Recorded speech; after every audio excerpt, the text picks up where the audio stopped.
আপনারা অনেকে বলেন ভাই আপনার মতো একটা ফাউন্ডেশন দিতে চাই, আপনি তো কোটি কোটি টাকা পান, মানুষ দেয়, আমাদেরকে পাওয়ারটা বুদ্ধি শিখিয়ে দেন। আমাকে অনেক যুবকরা বলে, আমি বলি শুনেন, চ্যারিটি কাজের জন্য টাকার প্রয়োজন হয় না, চ্যারিটি কাজের জন্য প্রয়োজন হয় মানসিকতা। আপনার যে কাজ টাকার উপর নির্ভরশীল না সেই কাজটা করেন আপনি। আপনি যখন আপনার সাধ্যের টুকু করবেন, আল্লাহ তাআলা আপনাকে বাকিটা ব্যবস্থা। আমরা আজকে এ পর্যায়ে এসেছি, অথচ 2006 বা 2007 সনে যখন সিডর হয়েছে, সেই সময় আমি আমার মণিপুরে যখন মসজিদ এলাকার মুসল্লিদের থেকে পুরাতন কাপড় চোপড় নিয়ে আমরা সে এলাকায় চলে গিয়েছি। যখন কিছুই ছিল না তখন শারীরিক ভাবে নেমে পড়েছে, যদ্দূর পারছি করেছি। আপনাদেরকে আমি বলতে চাই, যুবক ভাইদেরকে, এলাকাতে মসজিদে আপনারা পরিচ্ছন্নতা অভিযান এলাকাতে চালান, কোরবানিকে কেন্দ্র করে পরিচ্ছন্নতা অভিযান চালান, বিভিন্ন রকমের উদ্যোগ নেন যাতে কোনো মানুষের কষ্ট দিতে না পারে।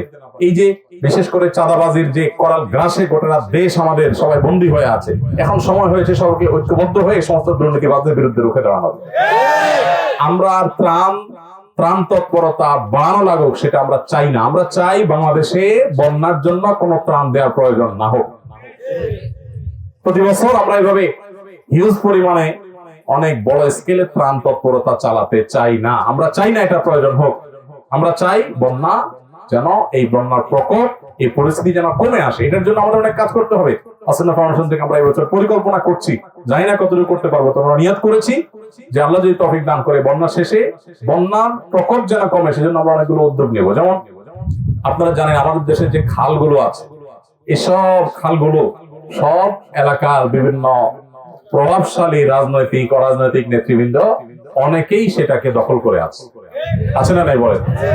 এই যে এলাকাতে এখন ত্রাণ তৎপরতা আমরা চালাচ্ছি, ফেনীতে, নোয়াখালীতে, এখানে খাল আছে, চৌমুহানিতে বিশাল বড় খাল, একেবারে লক্ষ্মীপুর পর্যন্ত রাস্তার ধার দিয়ে বিশাল বড় খাল গেছে।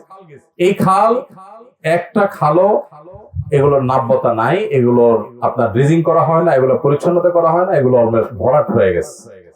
যার কারণে এই যে বন্যার পানি এগুলো নামার কোনো জায়গা নেই। যদি খালগুলো খনন করা হতো, এগুলোর সাথে নদীর সাথে কানেকশন আছে, তাহলে পানিগুলো নামতে পারতো। তো আমাদেরকে সেই কাজগুলোতে মনোযোগী হইতে হবে। এবং যারা এই খাল দখল করে তারা ব্যবসা প্রতিষ্ঠান গড়ে তুলেছে, চাঁদাবাজরা যারা এখানে নানা রকমের সুযোগ সুবিধা নিয়েছে রাষ্ট্রের সম্পদ দখল করে, এদের বিরুদ্ধে আমাদেরকে উচ্ছেদ অভিযান চালাতে হবে। আমরা এইসব খাল পরিষ্কার করতে চাই, কিন্তু সেগুলোর জন্য এই সমস্ত মাস্তানদের মাস্তানি থামাতে হবে। সর্বস্তরের মানুষকে সেজন্য কাজ করতে হবে।